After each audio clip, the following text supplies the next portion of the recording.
Continuando a série de estudos do Novo Testamento, iremos iniciar hoje o capítulo 1 e o capítulo de número 2 do Evangelho segundo escreveu São Mateus.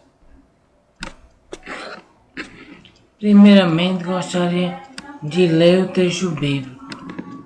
O texto bíblico diz o seguinte: Livro da geração de Jesus Cristo, filho de Davi, filho de Abraão. Versículo 2. Abraão gerou a Isaque, Isaque gerou a Jacó, Jacó gerou a Judá e a seus irmãos.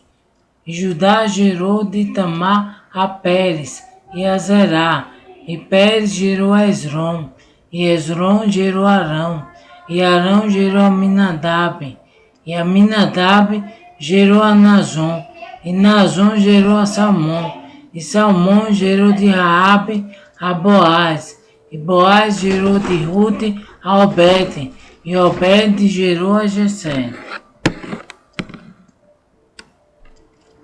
Versículo 6. E Jessé gerou o rei Davi, e o rei Davi gerou a Salomão, da que foi mulher de Urias. E Salomão gerou a Roboão, e Roboão gerou a Abias, e Abias gerou a Asa, e Asa gerou a Josafá, Josafá gerou a Jorão, e Jorão gerou a Uzias, e Uzias gerou a Jotão, e Jotão gerou a Acais, e Acais gerou a Ezequias, e Ezequias gerou a Manassés, e Manassés gerou a Amon, e Amon gerou a Josias, e Josias gerou a Jeconias e a seus irmãos na deportação para a Babilônia. E depois da deportação para a Babilônia, Jeconias gerou a Salatiel, e Salatiel gerou a Jorobabel, e Jorobabel gerou a Abiúde, e Abiúde gerou Eliaquim, e Eliaquim gerou a Azó, e Azó gerou a Zadok, e Zadok gerou a Aquim, e Aquim gerou a Eliúde, e Eliúde gerou a Eleazar, e Eleazar gerou a Matã, e Matã gerou a Jacó, e Jacó gerou a José, marido de Maria, da qual nasceu Jesus, que se chama o Cristo. Até o versículo 16 do capítulo 1 vai tratar da genealogia até chegar em Cristo. Jesus, como homem, teve também uma genealogia. Teve também descendentes que descenderam até chegar na pessoa bendita de Cristo. A palavra Cristo, vocês verão que significa ungido. O versículo 17 diz: de sorte que todas as gerações, desde Abraão até Davi, são 14 gerações, e desde Davi até a deportação para a Babilônia, 14 gerações, e desde a deportação para a Babilônia até Cristo, 14 gerações.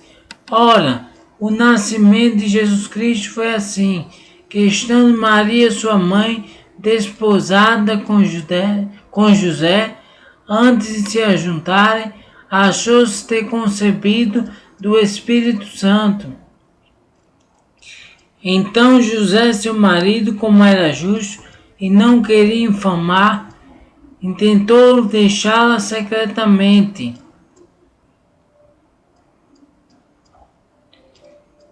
Maria ela concebeu do Espírito Santo, mas José, por ainda não ter um entendimento maior, ele ficou com medo, porque ele era um homem justo e ele não queria falhar. Então ele resolveu deixar Maria secretamente. Mas, quando ele foi projetar isto, um anjo lhe apareceu, um anjo do Senhor dizendo: José, filho de Davi, não temas receber Maria, tua mulher, porque o que nela está gerado é do Espírito Santo. A obra que estava no ventre de Maria não era uma obra humana. O próprio anjo testificou para José que era uma obra, que ela foi uma mulher agraciada pelo Espírito Santo para poder.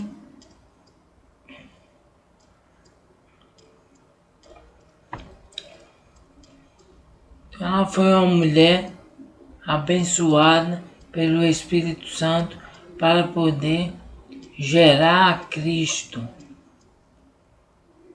O texto, versículo 21 diz: E dará à luz um filho, e chamará o seu nome Jesus, porque ele salvará o seu povo dos seus pecados.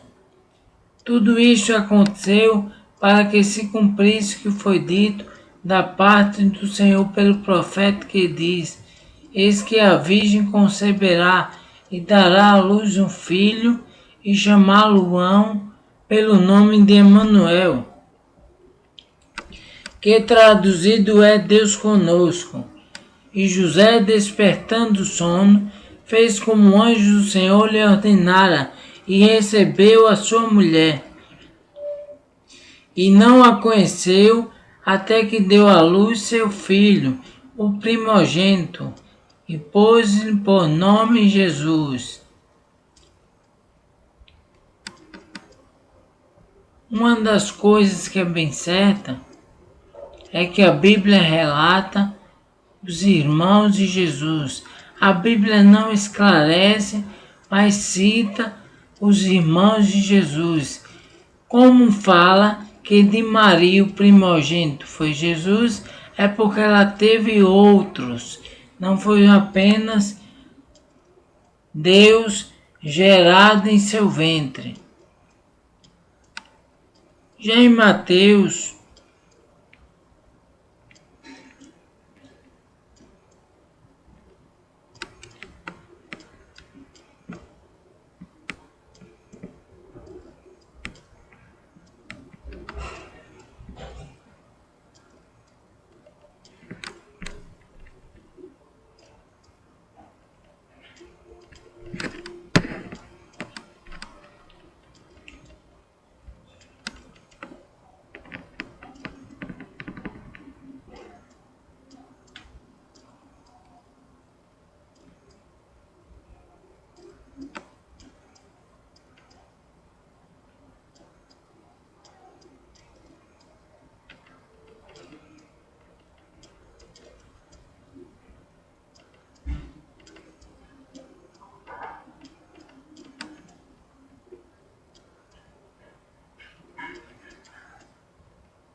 Mateus capítulo 1, na cultura judaica, as mulheres se casavam ainda adolescentes, numa idade que a atual sociedade ocidental categorizaria como menina. Este procedimento garantia que as mulheres casassem no começo de seus melhores anos para gerar filhos. Antônio Gilberto acredita que as mulheres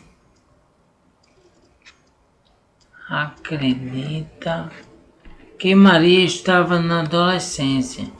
Era uma faixa de 30 anos que José tinha quando Maria ficou noiva de José. Concernente ao véu, as mulheres só apareciam sem o véu para ver o seu amado. No cortejo para o casamento, no Novo Testamento, no cortejo para o Novo Testamento.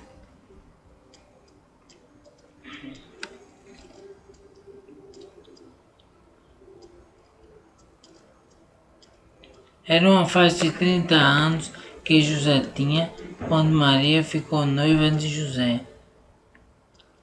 Quando se tratamos do véu, sabemos que as mulheres só apareciam sem o véu para o seu amado no cortejo para o casamento. No Novo Testamento, o véu é abolido pelo cabelo crescido, e ainda Deus diz que é honroso as mulheres ter cabelo crescido.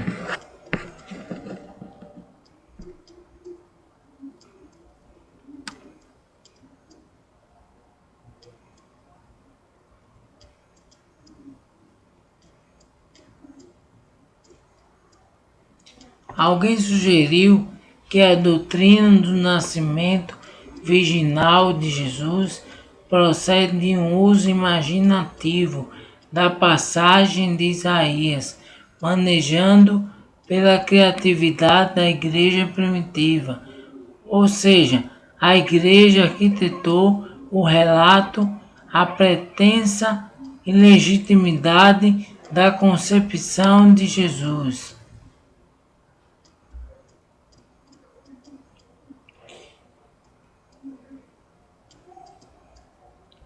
Muitos presumem que tal milagre é impossível, de acordo com a cosmovisão moderna amplamente defendida, que confunde cientismo com ciência. É simples, o nascimento de Jesus não é compreendido por seres humanos naturais. A obra do Espírito Santo no ventre de Maria foi uma obra sobrenatural. Em Mateus capítulo 13, versículos 55, 56, Marcos capítulo 6, versículo 3.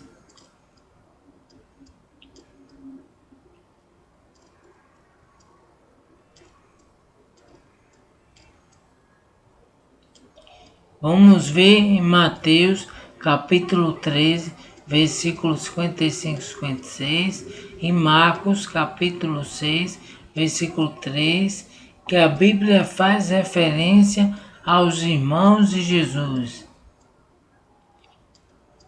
Não há afirmação explícita nas Escrituras. Tem uma citação que não é clara, pode ter sido ou não. O que a Bíblia mais quer enfatizar em suas passagens é o plano de salvação de Deus ao homem. Mateus capítulo 2, os magos perguntaram sobre o novo rei. Vemos que foi somente Herodes que ficou perturbado. Mas não foi somente Herodes que ficou perturbado, mas toda Jerusalém.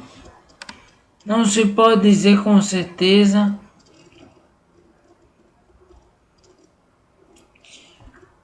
o tanto de ciência e o quanto de magia os magos eram. Alguns acham que eram feiticeiros envolvidos em alguma prática, mas isso é contrário à Bíblia, pois a Bíblia não prova nada disso.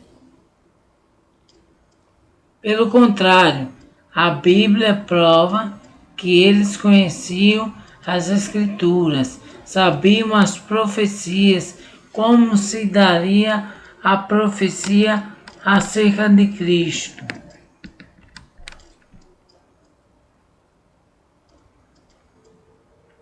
O Evangelho de Mateus é chamado de Evangelho Real, e por boas razões. O escritor apresenta Jesus como um verdadeiro rei de Israel. É por isso que Mateus toma grande cuidado em apresentar a dinastia de Jesus, seguindo a sucessão dinástica de Davi, e destaca o rei Davi como principal ponto de divisão em sua apresentação. Quando os outros evangelistas, ao mesmo ponto, não apresentam Jesus como rei. Lucas capítulo 2, versículo 10 e 11. Ao longo do livro de Mateus, sublinha a realeza de Jesus.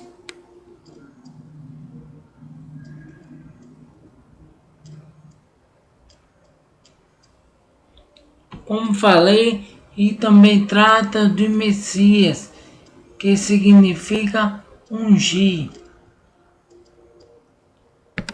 Alguém designado a ungir.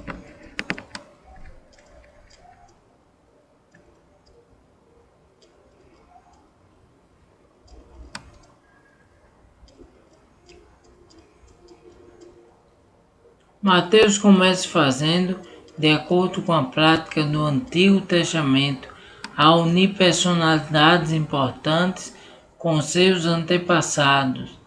Ele faz assim não somente para conformar-se com a prática dos escritos antigos, mas também para unir Jesus com Abraão, o pai da nação de Israel, com Davi, o rei da promessa messiânica, e com a totalidade da história de salvação precedente,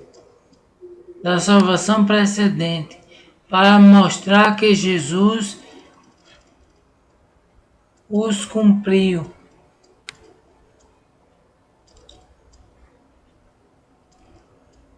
Para mostrar que Jesus cumpriu tudo.